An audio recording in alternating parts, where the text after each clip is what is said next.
Hello, hi everyone, welcome back to my YouTube channel Purposeful Passion and for fueling your passion and helping you in cracking the interview. Today I am going to cover how you can crack the interview of Amazon.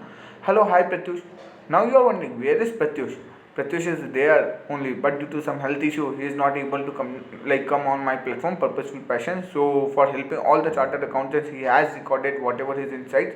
I am going to play whatever the questions you required also, and he has shared whatever the things he wants to share. So the first thing is going to be what are the rounds involved in that, what are the questions that in Amazon generally people like the interviewer is going to ask you. I am going to play this thing.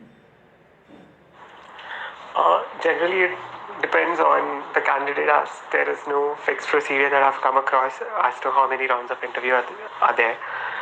Basically, I had 2 rounds of interview, and both were semi-technical and semi-informal interviews. Both of them lasted for around 40 minutes. Plus, Amazon is one of the few companies that gives their candidates. So I did my industrial training at Amazon, and if your performance has been praiseworthy during your industrial training stint, and it has been up to the mark that Amazon demands from its employees, because we believe in the culture. That's one of our leadership principles, as to groom best. Groom the other employees in the best possible manner. And if there's a proper interview that's held post your stint, where around 5 to 6 interviewers are there. The panel is of 5 to 6 people, and if post the interview, if the favor works in your if the decision works in your favor, you get a pre-placement offers. That means that once you clear your CA finals, you can directly join Amazon, and you don't have to appear for any interview. So that's one of the plus points that Amazon has to it. When I talk about my industrial training stint, the interviews were 2, like I mentioned, semi-technical, semi-informal, 40 minutes each. That lasted around somewhat 40-45 minutes, and it generally revolved around the basic questions that we have with respect to any given subject, like FR or SFM or costing or taxation, and getting to know the candidate and what his or her views are with respect to company, with respect to economy, markets, and what work they have done during their audit, whether it was stat, internal, transfer pricing, consulting, or whatever be that. I hope this video is going Basically, to I'll help advise you, and whatever he has answered, there will be a 40 minutes rounds interview will be there. There will be basically 2 rounds involved, and they will ask you some basic questions, and I played the recording. You can again watch it if you are not able to hear it. Now the second question will be how he had prepared for that particular company. Any person who wants to join Amazon, or for that sake, for any to get into any FMCG or e-commerce industry, or I'll club them as retail industry for one, to know their basics very well, because that's very much important to know your basics very well. So knowing about Ind AS 115, 116, or even knowing about what derivatives are, how the accounting is done, or for that matter, how GST credits work, or say for example how you draw variance analysis, or what the rate variances are, mixed variances, usage variances, all the basic principles with respect to every subject. That's very important over there. That's one thing that you should generally cover. And then going about the other round, so I think that anyone who is pursuing CA or is a CA already knows how important basics are in our field of knowledge. So if you keep those areas strong, I think you can sail smoothly with respect to the interviews. Coming to the non-technical portion of interview, getting to know when the interviewer asks, tell me something about yourself. I personally tend to advise others as to just don't give him an answer, the interview, the answer that what's already there on your CV. Just go out of that whole textbook and explain what exactly you want to convey as to what kind of person you are, and how you perceive yourself in the next 5 years, where you want to be, and why you have done CA, as to what is the keen reason behind you becoming a CA, and what is the skill set that you are bringing to the table, which the company is looking for, and it attracts and collides with their ideal candidate. Strengths and weaknesses, again, for strengths, I think everyone has a distinct strength, but answer them and try not to oversell yourself. Just market in the right possible manner. When you talk about weaknesses, be honest. Okay, lying has not done good to anyone in this world. So be honest, but then accept that it's a mistake and then give a definite timeline as to you're working on the weakness and how you'll be able to overcome it. Okay, these are two questions. When people ask you about what your 5-year or 10-year plan is, I think it's very important for people in their early 20s or mid 20s to know what exactly their 5-year plan is. And I think everyone, this is what I have done. Take a A4 size paper and just put 5 bulletin points and just write down what you want to do basically in the next 5 years.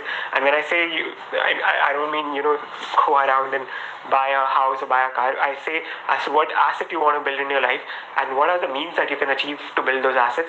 Those exactly are your 5-year or 10-year plans. So charter them in the most precise and crisp way possible and present that. And then with respect to the work you have done, basically people always, this is one of the key areas where people play around as to what work you have done during your articleship period. Explain them in the most baby step possible, okay, because nobody likes to hear technical jargons. You always explain the other person as if you're explaining something to a person who has no idea what you have done. So if you are able to convey that proper way, I think you're good to go, and it just boosts up. And I think work that people are doing in articleship or they have done plays a major role, because interviewers generally try to play around that what work you have done, and then they pull out questions as to why did you do a certain work this way and not that way, what were the possible mistakes that you noticed while you were doing your work and how did you overcome it, or what is one thing that you would like to change about the work that you were doing as to how you could have done it in a better possible manner than what was originally planned. I think that's one thing over there. So yeah, I think interviews sail smoothly. I always try to tell anyone who comes to me as with respect to all these questions about interview or for any company, just that try to make an interview into a conversation, and I think you're good to go. Don't keep it a question answer session, because if it's a question answer session, then the person keeps throwing questions at you and you have to dodge them. But once it becomes a conversation, the ball keeps rotating and you can have the ball in your court, and even the other person will be glad to keep the ball in your court.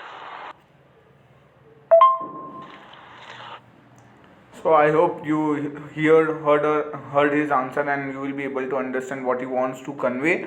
And the next question which I asked him, how he has got that particular opportunity, like on campus or off campus. So let's hear him, like what he said. Personally, I didn't sit for the campus interview, so I think I'm not in the right position to comment on campus interviews.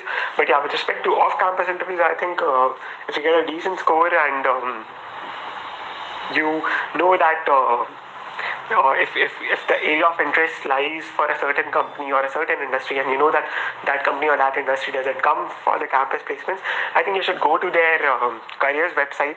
That's one thing.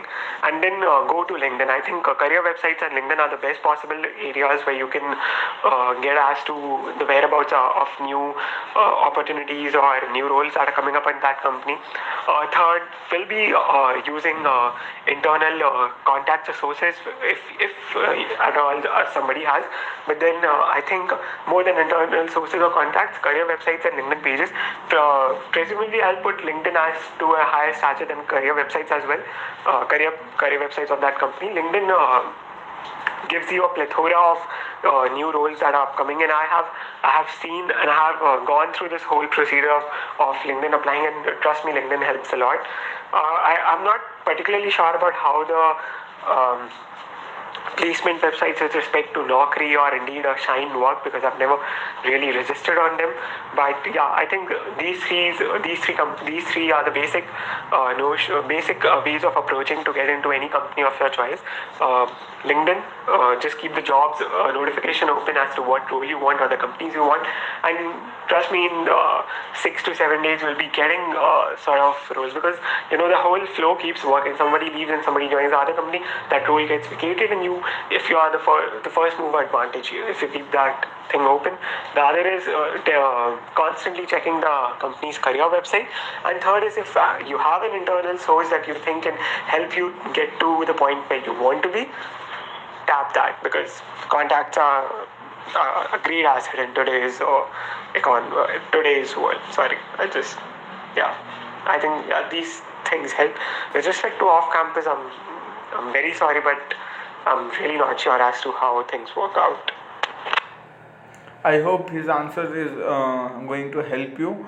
Without him, he is there, like answering and recording the voice notes for all of you and contributing. Thank you, Pratyush, once again, like for recording all these audios. So it will be helpful for the viewers to prepare for the Amazon and for other companies as well. And he answered very well. I hope you liked it, and thumbs up for upcoming campus. Thank you so much for watching my video.